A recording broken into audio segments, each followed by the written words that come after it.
All right. Well, again, welcome to everybody that's joined so far. We'll let everybody else join in as we go along. But again, welcome. Thank you all for taking the time this afternoon to join us for what is going to be a fantastic event as we kind of look through the life and career of Max Cleland and go through the Max Cleland Collection of the Stetson University Archives. I'm very happy and lucky to be joined by Sue Ryan and Kelly Larson today, who are going to go through a fantastic presentation for everybody. So with that, we'll go ahead and get started. I will turn it over to Sue and let her take it away. All right. Welcome, everybody. I am Sue Ryan. I'm the Dean of the Library here at DeLand campus, and I also consider myself the curator of the Max Cleland Collection, which is a really great honor for me. And we're going to share a little bit of that collection and Max's life and times with you today. So I'm going to let Alex fire up our slideshow. I'm going to just turn off my camera so you can see the slideshow, and we'll get started as soon as I can see it. There it is. So we're calling this Take It to the Max because that was one of the campaign slogans that Max used over the years. And as I said earlier, he is the Stetson class of '64. So Max Cleland is one of Stetson's most well-known and most beloved alumni. So this presentation is just going to be a brief outline of his very long career in public service, which started in the military and included years of government service. The Stetson University Archives, located here in the DuPont Ball Library, is the home of the Max Cleland Collection.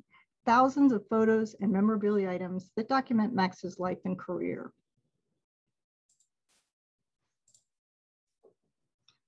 Born in 1942, Max was the only child of Hugh and Juanita Cleland, and he was raised in the small southern town of Lithonia, Georgia. Max describes his childhood as happy and relatively normal. He played high school basketball and tennis and was named Outstanding Senior at Lithonia High School. During a vacation in Florida, Max discovered Stetson University and decided that he wanted to be a Stetson Hatter. Max arrived at Stetson in the fall of 1960 with the dreams of a space-age teaching career in physics. In his own words, let's listen to how he describes his Stetson experience. Well, when I went to Stetson, I was a pie nut, man. There's no question about that. Whether I've turned into something or not is for other people to judge. See, initially I thought I was going to be a teacher, a physics teacher. I didn't have enough math to get even in basic physics class. So later I thought I was going to be an English teacher. Well, that kind of died with medium English. But I realized that teaching wasn't going to be my bag. It was going to be serving. That call to service led Cleland to join ROTC and to seek opportunity to spend a semester in Washington, D.C. Then it turned my life around. That was the time, the fall of 1963, when President Kennedy was assassinated. And we were invited into the Oval Office to see the Oval Office. I was one of the last people to ever see the Oval Office under President Kennedy. I saw the rocking chair and the desk. 72 hours later, the president was assassinated in Dallas.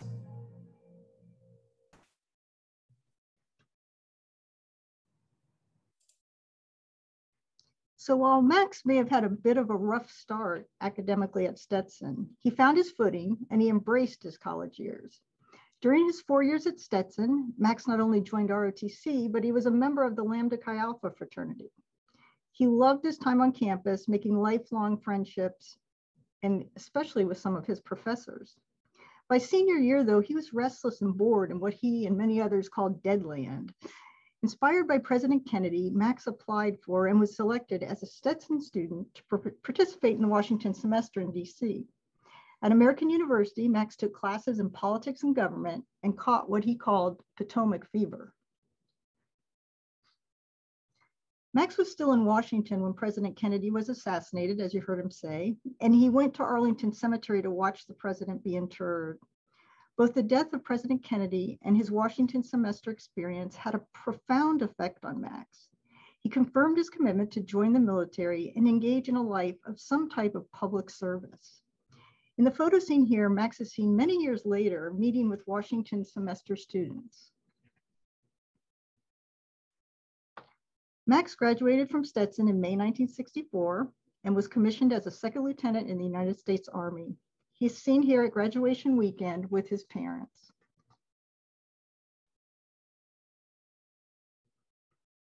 Before going on active duty with the Army, Max enrolled in Emory University in Atlanta to work on a master's degree.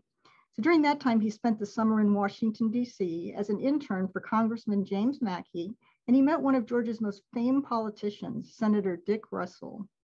Max could not imagine at the time that more than 30 years later, he would win the same Senate seat held by Dick Russell for almost 4 decades.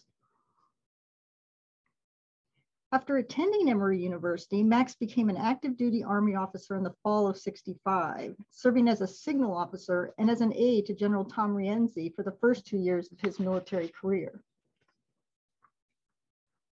Although Max could have stayed on with General Rienzi, he decided in 1967 to volunteer for service in Vietnam, a decision that would change his life in ways that he never imagined.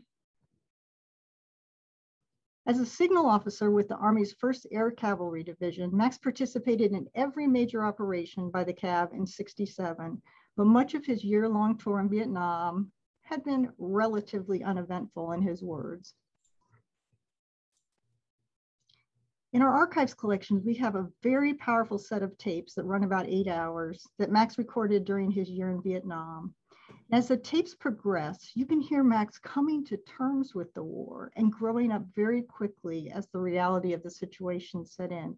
Listen to his own words. I'm gradually beginning to feel like an old veteran, because it only takes about one mortar attack and you grow up pretty fast.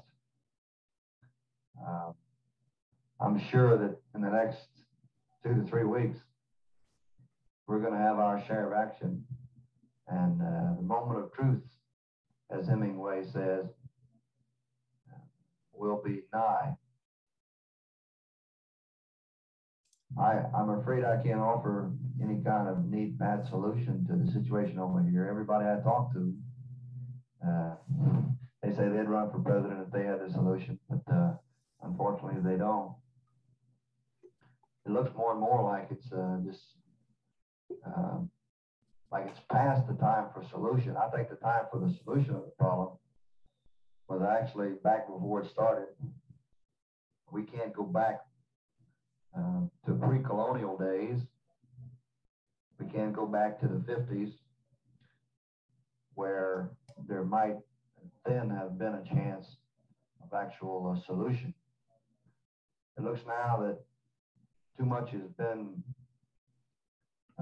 bet on a very nasty game that now all of a sudden nobody wants to play.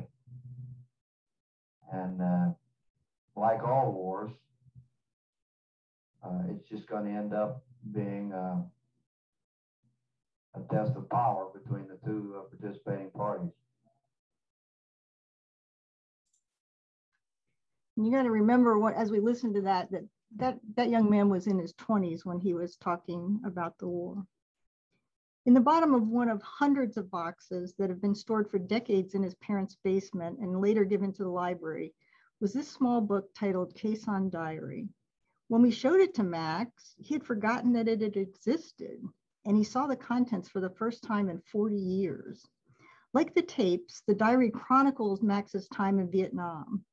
On September 29, 1967, he wrote, "Got first word on the move north, was elated at first. Gradually, it began to dawn on me how really ill prepared we were. Still, I relished the thought of advancing northward to where the action was." 6 months later, Max goes on to say that they probably should not have attempted to defend Quezon, and he is clearly worried about getting back home. He wrote, "Maybe we will be lucky. If I ever make it back home, I don't think I'll leave it again. It doesn't look too good for that now.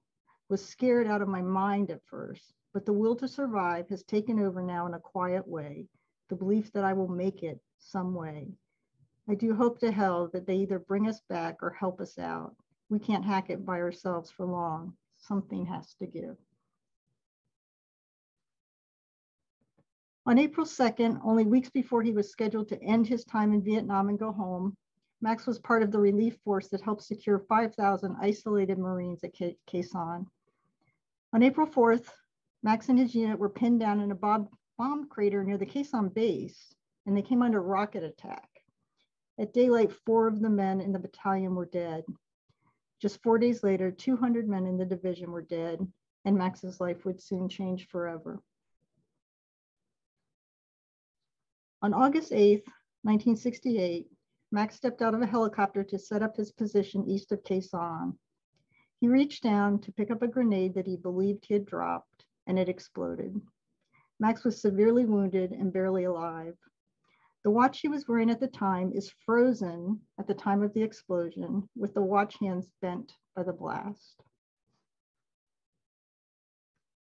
Max's parents began receiving telegrams about his injuries and his whereabouts. On April 17th, they were told that although Max was seriously ill, he was not in imminent danger of dying. On April 25th, Max's parents were notified by telegram that both his legs would be amputated above the knee and that his right arm would be amputated below the elbow, and that despite his good general health, his prognosis was guarded. They next received notification that Max would soon be sent to Walter Reed Hospital in Washington, D.C. Max would spend a year in the snake pit at Walter Reed. That's the nickname for the unit in which he lived. While he was surrounded by other soldiers who had various degrees of injuries, none of them received any psychological counseling.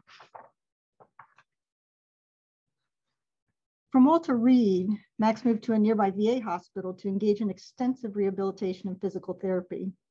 He fought for a long time for prosthetic legs, but doctors told him that he was not a good candidate for the prosthetics because of his above-the-knee amputations. Eventually, though, Max won the battle and began to learn to walk with the very heavy legs and metal crutches. In December 1969, a year and a half after he was wounded, Max returned home to a hero's welcome in his hometown of Lithonia. While he was glad to be home, he did not know what the future held for him. Listen to his own words as Max talks about his prospects and his decision to enter politics.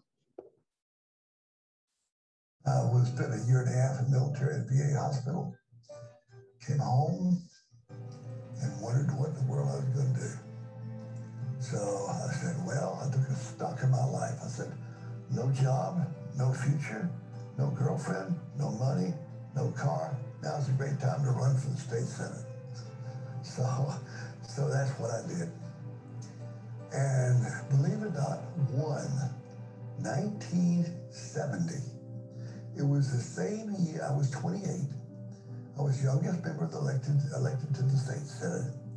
And a young man by the name of Jimmy Carter had won the race for governor, and Carter got sworn in, and I got sworn in to state government at the same time.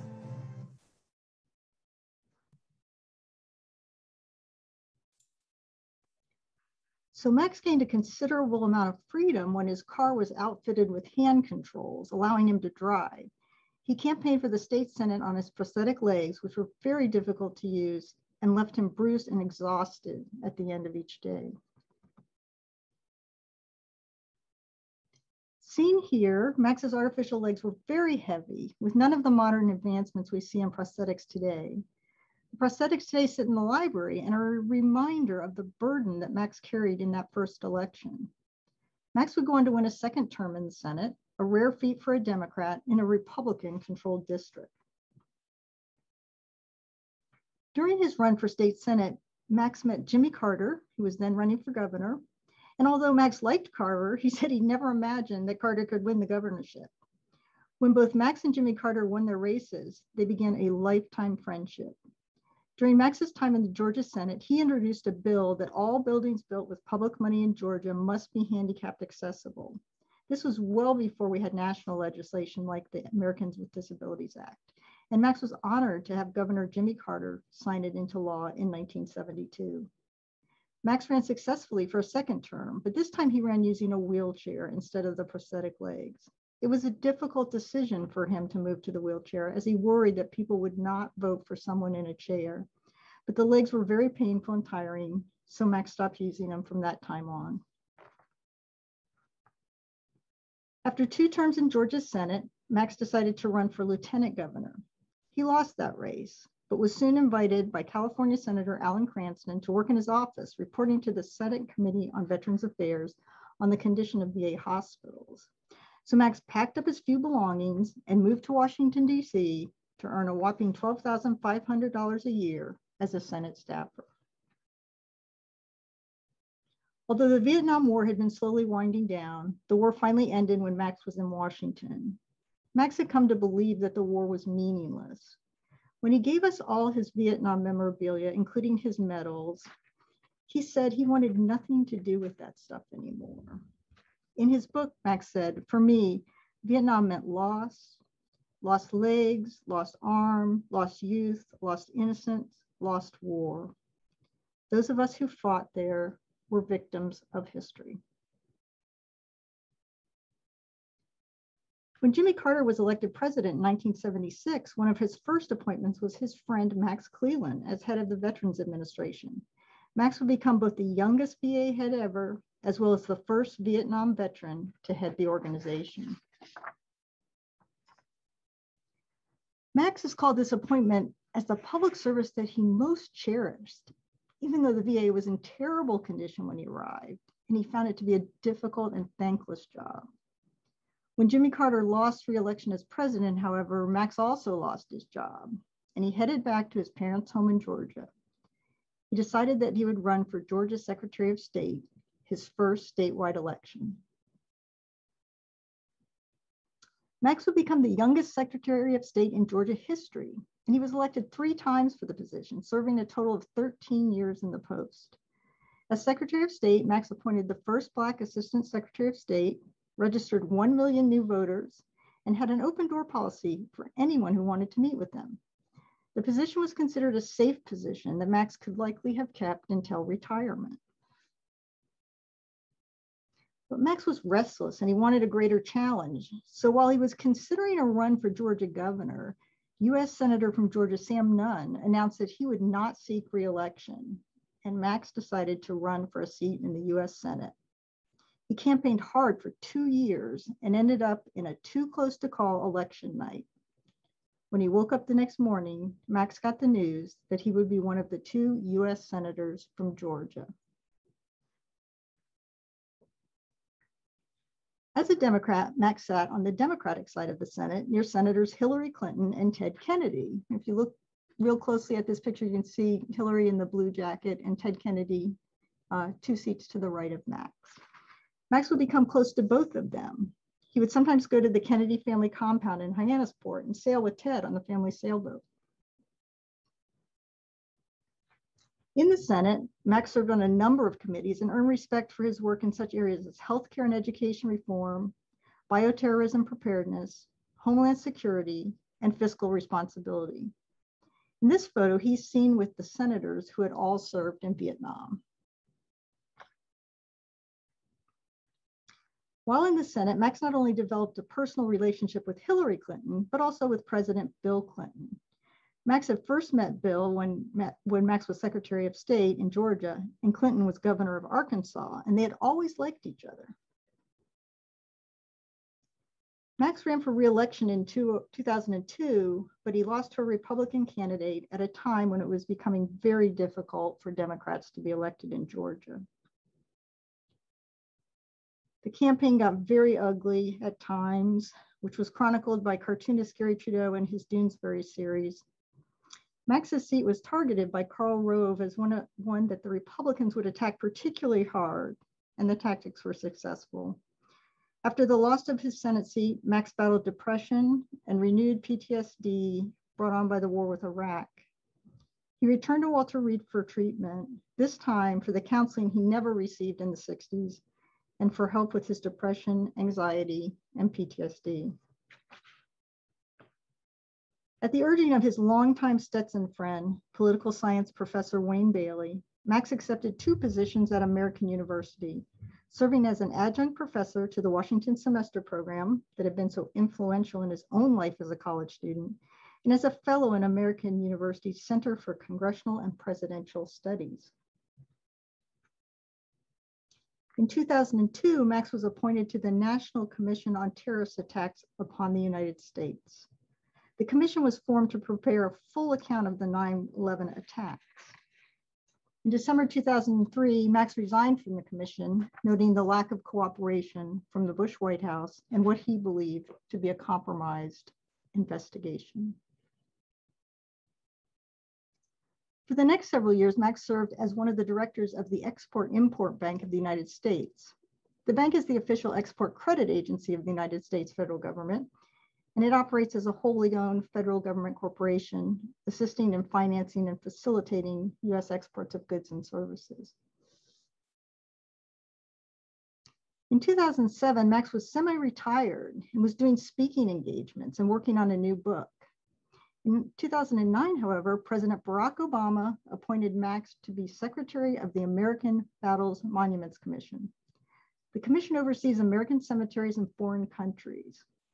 In this role, Max would sometimes travel with President Obama, such as this trip to France to commemorate the 65th anniversary of D-Day in 2009. The event was held at the Normandy American Cemetery and Memorial and included more than 100 World War II vets. Max would hold this position until the end of Barack Obama's presidency in 2016. Max seems to know everyone, and he knew so many of you, as you were telling us in the chat. He knows thousands of veterans of many wars, his many friends from Georgia and Washington and Florida, politicians, sport figures, and celebrities from many fields. Here he is seen with just a few famous faces. Our archives is filled with many more photos of Max with people both known and unknown to us. One of my favorite Max celebrity photos is this one of him singing on stage with the Beach Boys with the message for Max to keep his day job. Max is currently living in Atlanta, Georgia, and is today 79 years old. He has always had an amazing memory. He's a master storyteller. He's always loved basketball and tennis and all things cowboy and old westerns. Max is unfortunately now facing serious health challenges, and he is being cared for by longtime friends. Max has made the most of a very difficult life. His suffering and disabilities have made him a role model and advocate in a way he did not choose for himself, but he has turned that adversity into accomplishment. In his book, Heart of a Patriot, Max said, "I found in my own life that I had to exude positive energy into the world in order not to be overwhelmed with sadness and grief over what I have lost." Stetson is proud to have Max as one of our outstanding alumni, and I'm certainly proud to call him a friend, as I'm sure many of you are as well. So I'm going to turn my camera back on. Alex, would you want to do some questions now before we go to Kelly? Yeah, absolutely. So if anybody has any questions for Sue about the presentation, anything on Max, go ahead and drop those in the chat box, or there's also a Q&A box you'll see on your screen. So again, if anybody has any questions, feel free to drop those in now and we can address them. Woody, you had asked if Max is logged in. He's not well enough right now to do that, but we'll definitely get a recording up there and hope that he can hear it. I have been talking to his assistant on a regular basis, and he's no longer receiving phone calls or messages, but I think he knows how much everybody cares about him. He is, Judith, still in Atlanta, still in his longtime condo. I've gone up there to visit and stay with him, and it is the most fascinating little condo. Not only does it have all of his political memorabilia that we don't yet have, but he has a cowboy bedroom, and it has the most amazing memorabilia of all the old famous Western stars like Roy Rogers and Dale Evans, with, hats and boots and guns and autographs, and it's just a really fun place to visit.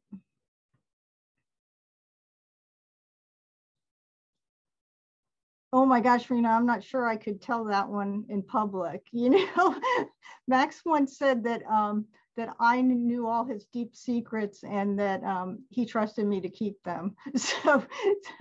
But I think some of my favorite memories is when Max would come to campus and he would go down in the politicos room, which Kelly's going to tell you about in a second, and he would get in the replica of his Senate chair that we have and just hold court. And the students would come in, staff would come in, faculty would come in, and everyone knew him, everyone loved him, and he loved being the center of that attention, I can tell you. He's a people person. That's why I guess he's a politician. But he remembers everybody's names. If somebody would come in the door and he'd go, hey, so-and-so. And I'm like, how do you do that, Max? He really did have an amazing memory. So I think those are my favorite memories, seeing him with the students and the other members of the Stetson community. Thanks, Amy, I appreciate that. So let's turn it over to Kelly because I would love for you to see some of the things that in real life that we saw in the PowerPoint. Hi, everyone. My name is Kelly Larson. I have to apologize to you today. I have a bit of laryngitis, so my voice is not usually this delightful, but I hope that you can hear me okay. And Sue, if I start going out, Sue might help me express myself a little better today. So again, I want to apologize that I can't talk to you quite as clearly as I would like, but I do want to show you some items from the Max Cleland Collection. And I have to apologize as well that we're not streaming from the Politicos room, which is what we hoped to do, but for technical reasons, we were not able to do that. But I do want to talk a little bit about the Politicos room before moving on. The Politicos room was converted from an IT lab in 2007 to house collections that we had from our Politicos, our politically active alumni. First, Clay Shaw, and then of course, to house the Max Cleland Collection. So this room that houses these really important special collections was dedicated in 2011 to T. Wayne Bailey by Max. So Max dedicated it to his professor. Now, Professor Bailey, I'm sure most of you needs no introduction, but just in case you are not familiar with him, he was a longtime political science professor here at Stetson who touched many, many, many lives over the course of his 53 years here at Stetson, including Max Cleland's, and his professional and civic accomplishments are too numerous to go over. I could spend the entire time talking just about Dr. Bailey. But he had a special relationship with Max. He started here at Stetson when Max was a rising junior. And right around the time that Max was developing an interest in politics and political science. And to me, it seems like they kind of met at what was a critical juncture in both of their lives. For Dr. Bailey, it was at a young, as a young professional just starting his career. He was the head of a new department, the political science department. And, for Max, it was at this time as an undergraduate, finally learning, what his real passion was. And so the two of them, had a lifelong friendship. And of course, Max was one of Dr. Bailey's most remarkable proteges, but of course, many, many, many students have gone on to have very illustrious political careers. So the Politicos room kind of shows that very special relationship between Dr. Bailey and Max, which is why we really wanted to stream it from that room, but we were unable to. That said, alumni are welcome to visit the library. You're welcome to visit the Politicos room and get in touch with me. I'll put my email address in the chat toward the end. Anytime you wanted to see the Politicos room or the Max Cleland Collection, you're absolutely welcome to do so. So to move on, I selected just, a couple of items from an enormous collection.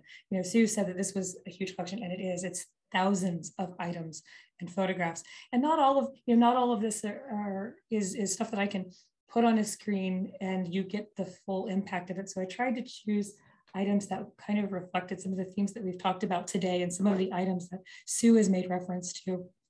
I want to start with a couple of items from Stetson because we have many, many, many items from his time as a student. And I want to start with a couple of those. this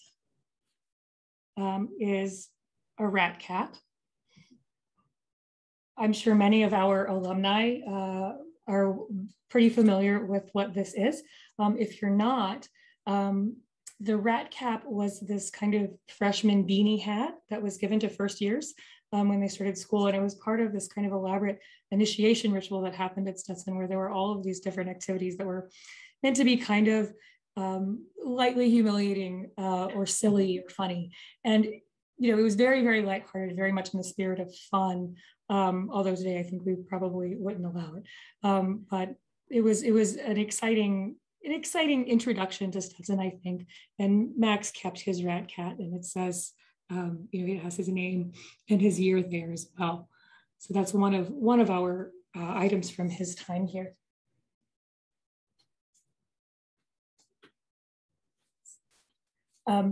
So Sue also mentioned that he was in Lambda Chi Alpha. So we have his paddle.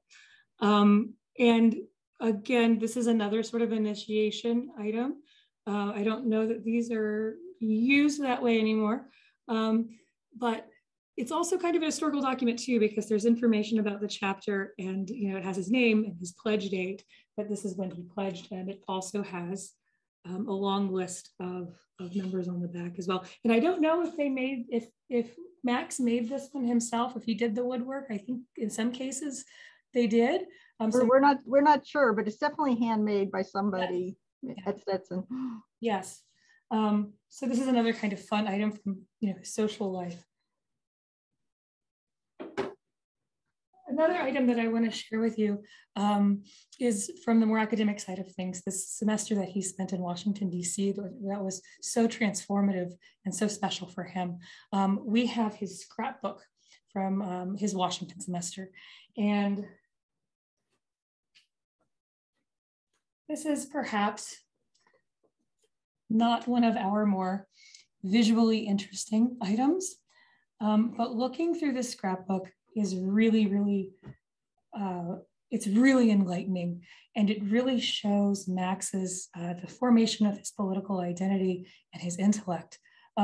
So when he was in Washington, he did all of these seminars with, you know, all kinds of people who were in, you know, public service and government, learning all facets of American government. He met with senators, judges, you know, the president's executive assistant, like Sue was saying, you know, he visited the Oval Office, and he wrote response papers to each of these seminars. So you'll have a response paper here that he stapled to the scrapbook, and you know, as well as lots of ephemera and, you know, political campaign materials, newspaper clippings from DC at the time. But these response papers are really, really interesting to read, because he gives very candid, but very, very insightful responses to each of these seminars. You can tell that this is someone who really thought independently, had strong but very perceptive opinions. And really, I think, to me, reading this, he stands out as having kind of a natural talent for leadership and for governance. And so I think this is just such a cool item, and you can tell how much fun he had too. It really shows, it gives a sense of the excitement that he felt when he was in DC. So I really love this item. Kelly, he said to me many times that it was at Washington semester that he discovered his appeal to the ladies. Well, that would also explain why the sort of excitement that you can feel here. Yeah, I said, not Stetson. He said, no, I was too shy at Stetson. He said, but I found my wings in Washington, D.C. Yeah, I mean, really, overall, I do really get the impression looking at this that this is kind of where he found himself and figured out, you know, what he was all about. And I'm so impressed with the quality of the writing and the, you know, his intellect. Again, you know, I think of myself at 20, and I didn't write like this. You know, I didn't write this way before grad school. Like, he was really very bright, really had this incisive intellect that you can really appreciate reading his academic work. Yeah, he loves to pass himself off when he talks about coming to Stetson as this just, you know, yokel who knew nothing, and, you know, just this little George Pine Nut, as he liked to tell. But you don't get that smart overnight. Max, I agree with you, a tremendous intellect. Every speech I ever saw him give was without a single note, and just an amazing speech giver, storyteller, oral historian. Yeah, well, this shows someone who is very, very bright. So the next kind of set of items that I want to show have to do with his experiences in Vietnam. First, this is one of the most interesting parts of the collection, in my opinion. So this is a holster. This was his holster with a Gurkha knife. I'm not sure how many of you know what this is. This is a machete. It's a type of machete of Nepalese origin. And we're not sure if these were government issued. I think this was just something that Max purchased. And I don't know how he used it, because this, of course, is a utilitarian tool as well as a weapon. You know, it's used for chopping, stabbing, carving. So a very, very useful item. I actually looked at some simulations online of what these do, and they're kind of terrifying. So I don't know how he used it, but it's actually pretty lovely. And I think it's the only weapon that we have, I think. At least there might be some other knives, but I think it's the only deadly weapon that we have in the archives. In the archives, yeah. So one of the other items that Sue mentioned is, of course, the Caisson diary. And just turn to some of the handwritten pages here. This is all, of course, in Max's own hand. It's very intimate. It gives a very, very personal account of what he went through and what his opinions were, and how he felt about what he was going through. This, of course, you know, this kind of item is really just invaluable to researchers and to students. This is one of the most requested items that I have in the archives. I've had so many undergraduate students use this item for their research. In fact, I had a group of students not too long ago who were working on a project about Vietnam. They were looking at Max's diary, and Sue happened to pass them. And as they were, they were showing her what they were working on, she said, "Oh, I can call Max. You want to talk to him?" And so she called him, and they talked to him for about 15 minutes, and they were so excited about that. They were so excited that one of them actually started working in the archives for me as a student worker. So this definitely has a lot of impact with our students. And just to, to give another note about Max's character and how he operates. I mean, when I made that phone call, we didn't know if he's going to pick up, but he picked up, and I said, "Hey, I'm here with these 4 guys, and they're researching your diary." And Max, we put the phone in the middle of the table, and he went to each one of them and he said, "What's your name? Where are you from? What's your major?" And I asked all these questions, and they were deer in the headlights. They just couldn't believe they were talking to someone who had been a U.S. senator, but they got into the conversation. And I think, it was 15 or 20 minutes, and I could tell Max didn't want to get off the phone, that he was in his element, talking to these guys. And I think it was probably a highlight of their semester as well. Yeah, it's really special when we get to make those connections, those personal and academic connections. So another item that was part of that we discussed earlier. So this is the wristwatch that he was wearing that survived the grenade, and you can see. I apologize for the glare. It's in kind of this glass box, but you can see where the hands are stuck and the damage that's sustained. And it's roughly maybe 820, I think. And this is certainly one of the more poignant items that we have. Like Sue said, it's kind of frozen in time. It's still frozen in that moment of the terrible injuries that he sustained and that changed his life so catastrophically. So yeah, this is definitely one of the more poignant items that we have in the collection. On a similar note, we have the telegrams. I'll hold this up for you. These are the telegrams that were sent to his parents. And I can only imagine what it would feel like to receive a piece of paper like this saying, that your son is severely injured. your son, is going to have his limbs amputated.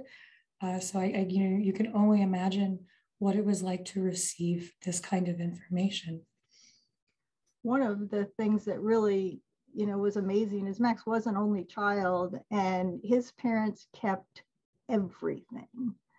And I don't think he even realized how much they had kept until they passed away and he cleaned out the basement of their Georgia home. And as I said in the presentation, we were getting this boxes of stuff that he didn't even know it was in. And when we dug out that diary, he couldn't believe it. I mean, he brought it back and he said, I had no memory of having done this diary until looking at it again right now. And we're so glad that he did. and we're grateful to his parents that, they archived all of this stuff for us so that we can. Another item is this letter that comes from Max to his parents right after his accident. And he did not write this himself. It was dictated. It's when he was in the hospital. So he was in pretty bad shape when this was written. And this is him communicating the same information to his parents in this letter. And it's very touching. The thing that really strikes me about this letter, he says, on the second page, he tells them, do not be disheartened. I'm not. I see this in no way as a barrier to an active life. I have my right arm, including my elbow. Both my legs are missing up to the knees. Otherwise, there is no scarring, marring, shrapnel, nor internal injuries. I am very lucky, very happy. When I read that, I thought it was just incredible, the courage that he showed. No doubt he went through tremendous physical and psychological suffering, and he struggled for years with the trauma of that event. But he still had this amazing attitude that he wasn't going to give up, that he wasn't going to let this define him, and that he was going to still have an active, meaningful life and give to the world. And I just think it's pretty, that he adopted that attitude at all. I can't see myself doing that necessarily, and I just think that's so admirable. And so this is another item that I think is really an important part of the collection. Another part of sort of understanding the trauma of Max's injuries and how he started kind of coping and living with those injuries are these. So we have both of Max's prosthetic legs. You might have noticed that I had some difficulty picking up. They're very heavy. As Sue said in the presentation, these were very difficult for him to walk in. They're very heavy, and he didn't have the use of his knees. So walking in them was difficult. He was bruised and bloodied by the time he was, done walking on them in a lot of cases. And there was no customization, like the best he could choose, was black or white. And I kind of felt that either really match anyone's skin tone at the time. So these were not very advanced. And eventually he gave it up in favor of a wheelchair. But I think my understanding is that he felt that he had to be upright and standing while he was campaigning. Even though later, of course, he switched to the wheelchair. So one last kind of series of things. Sue talked about Max's illustrious political career. And we have many, many, many letters in the archives from a lot of his friends and colleagues in Washington. We don't have his senatorial papers. Those are at the University of Georgia. But I think this stuff is really just as meaningful because it shows the warmth of his relationships with people. And he's got everything from like Christmas cards from the Obamas, and letters from, this one is from Bill Clinton. He refers to kind of this in-joke we have together. Letters from John Kerry, Tammy Duckworth, Nancy Pelosi, Colin Powell, Vicky Kennedy, Jimmy Carter, Joe Biden. You can go on and on. I mean, he has so many of these letters, and they're not perfunctory letters. Each one is very warm and meaningful and shows a close relationship with Max. So I think these are also very significant. And like I said, all of this is open to research. This concludes the sort of show and tell aspect of our presentation. But all of these items are available for research.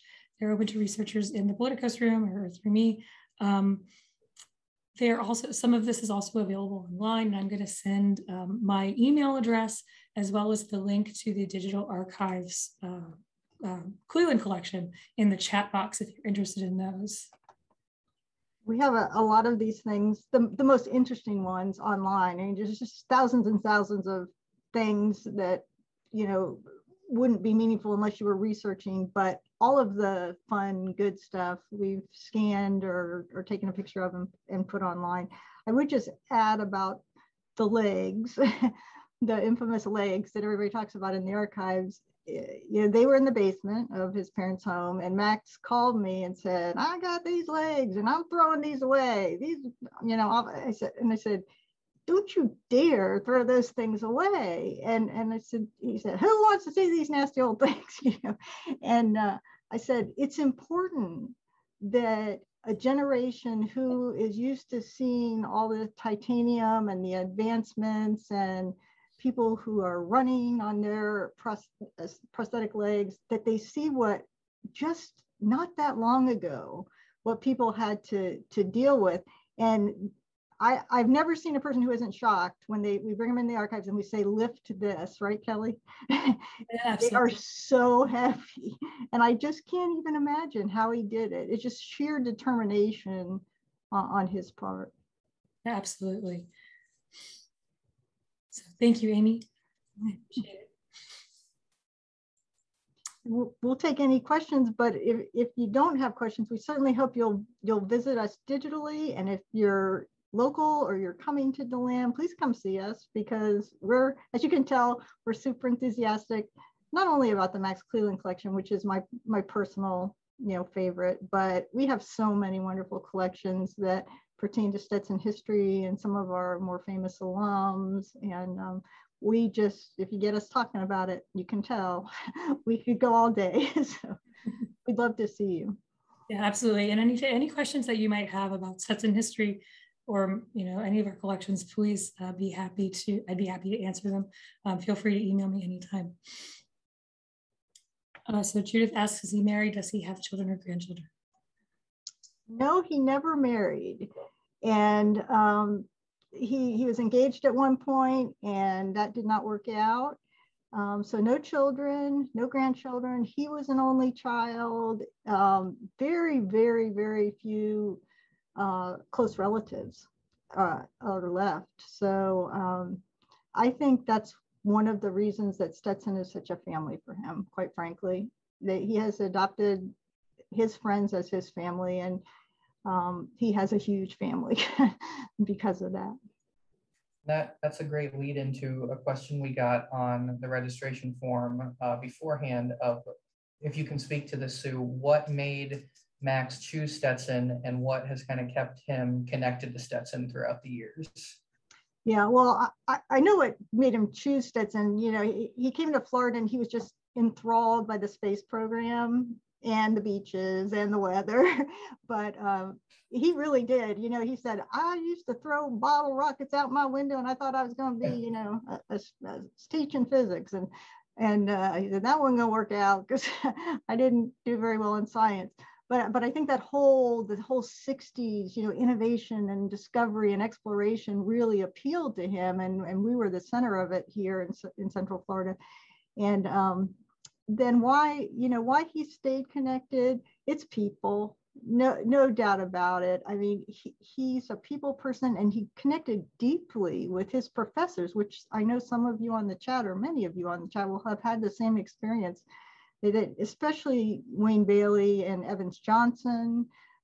He connected very deeply with them, and they stayed lifetime friends. And then he, knows his classmates. And, I think if you achieve the level of US Senator, sometimes you forget from whence you came.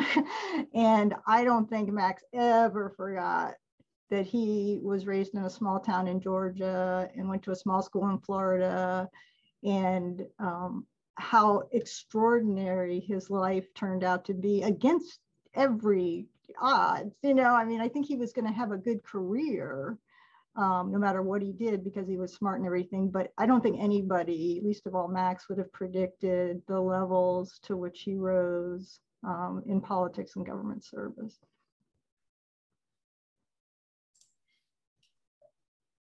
And if anybody else has any final questions before we wrap up, again, feel free to drop those in the chat or in the Q&A box. And while everybody kind of drops in any final questions, I'll just say thank you, Sue and Kelly, for a fantastic presentation. Thank you both for your partnership on this. This has been fantastic. Well, thanks. We love doing it. Yes. And we like seeing everybody in the chat. I wish we had technology where we could all see each other, but once you go over a few people, it gets difficult.